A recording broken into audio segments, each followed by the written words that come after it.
This week in our collective heads, wanna put an old rumor to bed.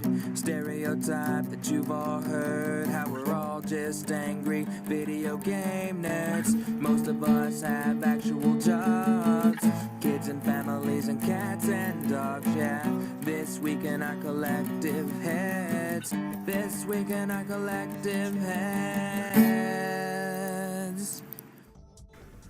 Welcome to This Week in Our Collective Heads. I'm Patrick, and we're here giving you the gaming news like we do every single week. It's Christmas Eve. We're still here. Or Christmas Day if you're watching this on YouTube or listening to the podcast. Always join us live if you can on Sunday morning. We do this every single Sunday morning at 10 a.m. Central. If you want to join us, join in the discussion. There's fun stuff to be had. So without further ado, since I'm soloing, I'm going to jump right into it. We have the Games with Gold was announced for January, starting out with Van Helsing, which we actually did get to play already. I liked it. Isometric Diablo-ish game. Had fun. It wasn't perfect, but it was pretty darn good. So I'd say spoilers for the Gold Plus roundup. It's actually a pretty good game. We also got Zombie. This was the game that was originally supposed to be an exclusive for Wii U, but since the Wii U was horribly... sorry, I should rephrase that. It wasn't horrible. Since the Wii U was basically a failure, it then went on to other platforms. I really enjoyed this game. I actually really enjoyed it on the Wii U with the gamepad functionality, but it's good otherwise as well. We also got Tomb Raider Underworld. This is the last... I believe this is the last Tomb Raider before the reboot. This was on Xbox 360, and I'm a huge Tomb Raider fan. I mean, I've been playing these since the first... Actually, I think I played it... The first one I played was the second one, then I played the first one, so I won't be hipster about it. I played the second one on PC. That was my first Tomb Raider game.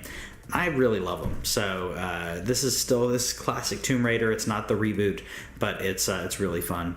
We also got Army of Two, which... I have actually, you know what? I did play this. I played this with Whitney, which was pretty fun. Nice co-op, which we always love couch co-op. So, yeah. So spoilers for the Gold Plus roundup. These are actually pretty good games. At least I think so. On to the news. If you haven't been playing it already, the Monster Hunter beta is going on right now. This is live through December 26th. So if you don't have Christmas plans or you have like a little lull, go jump in and try out the beta. This is on PS4. This is an open beta, so you can just go to download it. It's a little confusing because you have to go to the game in the PlayStation Store, scroll down, and then it shows the beta portion as an additional download. Don't be confused. You do not have to pre-order the game to play this. Also, don't be confused by the time limits on this. There are 3 missions. There's a beginner, tutorial, intermediate, expert, whatever. Each one of those is a different mission. You can replay them. There's a time limit, but you can replay them however many times that you want. While this is beta, I've played the first one 3 times. I played the second one twice. I had a lot of fun. I think it's very true to Monster Hunter form, where you are hunting after a monster who obviously doesn't want to die.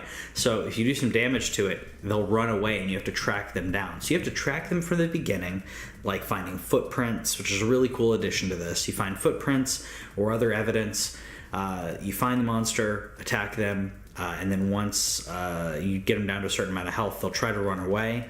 I suggest don't try to fight them while they're running. Just run. They'll go to a specific spot and continue the battle there. Usually these are in 3 phases as a classic gaming convention. But yeah, I had a lot of fun with the beta. And if you haven't played Monster Hunter, I really highly suggest everyone check it out, because it's a fun franchise that hasn't gotten a lot of traction. I think Monster Hunter World is going to be one of the first ones to really bring it up to the mainstream for people who haven't played that type of game. It is multiplayer, but the multiplayer aspect of this is a little unique. You can play with your friends. You have to invite them. I haven't gotten into it a lot, but it's not an open world like an MMO. So you kind of invite friends to do quests with you, to do hunts.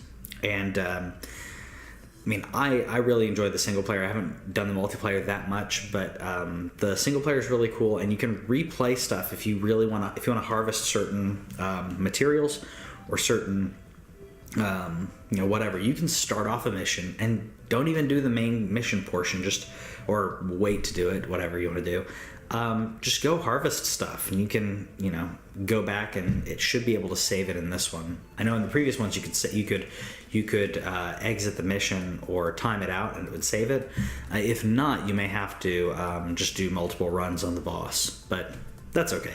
A lot of materials, and the whole cool thing about Monster Hunter is you gather materials in the world to create potions, like herbs and stuff. And then you also gather materials from the animals, from the monsters, and from herbivores and different things that you can find. Those can make potions. Those can make. You can also get whetstones and stuff, but also you make your equipment out of that. So you want to hunt these things repeatedly to get certain materials to then make new armor and new weapons. So it's kind of a cool crafting element to it. A little bit of grinding, but not too much grinding.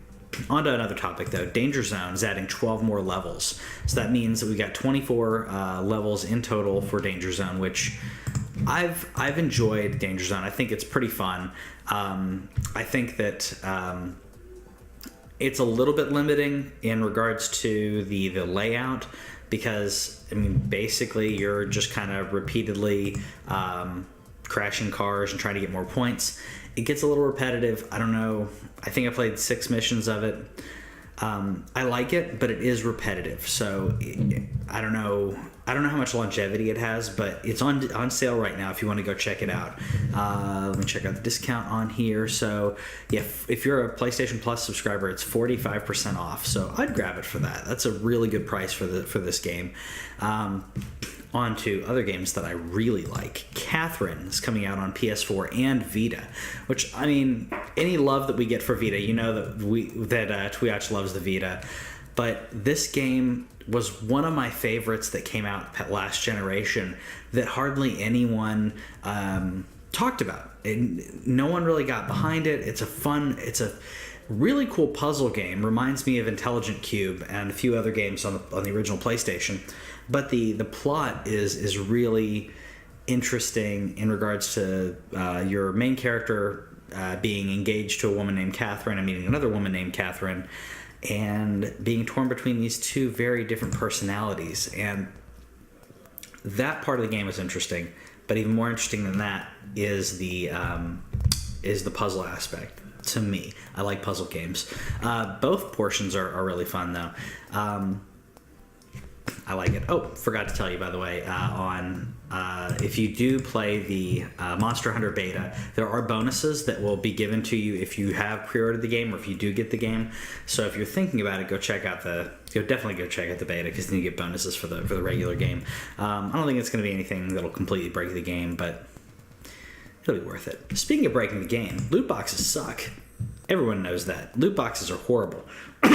But in certain aspects, I think loot boxes can be done well. Hearthstone is one that balances it out very well. Here, by the way, if you're watching this is one of the Hearthstone animated things, because Blizzard does some amazing animated cinematics. But speaking of loot boxes, we keep talking about loot boxes. The news here actually is Apple's now going to require all loot box odds to be visible to the clients, to the players, which is great, because some of these games you have no idea what your actual odds are and if it's going to actually be beneficial for you to buy anything. To me, there are only certain games that I will buy something on. Hearthstone's actually one of them, because the way they balanced out, you can play, you don't have to pay the entire time.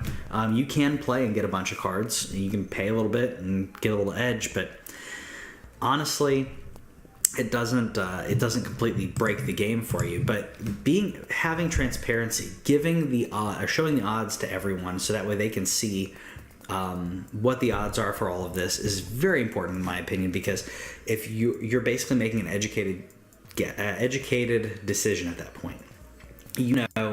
If I buy this, I have X amount of chance to get this. It's just like a casino. The odds they don't have to be in your favor.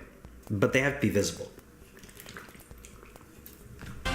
In other news, Star Trek Bridge Simulator is out without VR. Hello, everyone. We've established It's coming out. Okay, you're captain. I'll be captain. Sorry, it's now available without VR with a free update.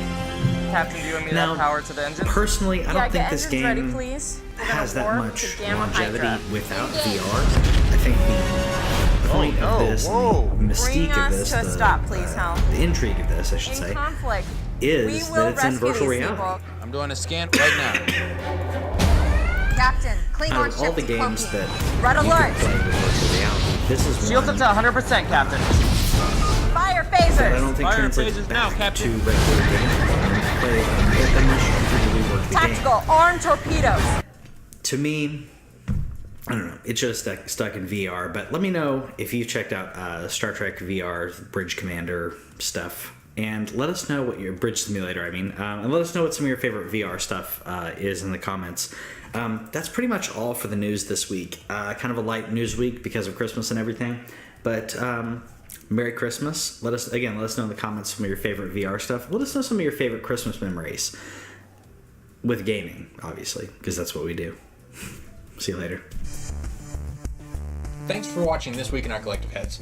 Subscribe over here and click the bell, and that way you'll know about any new videos that we put up, because we put up a lot of gameplay, a lot of stories from games and stuff like that, and gameplay is down here. Yeah, and you got more editorials and news stuff down here. Check it out.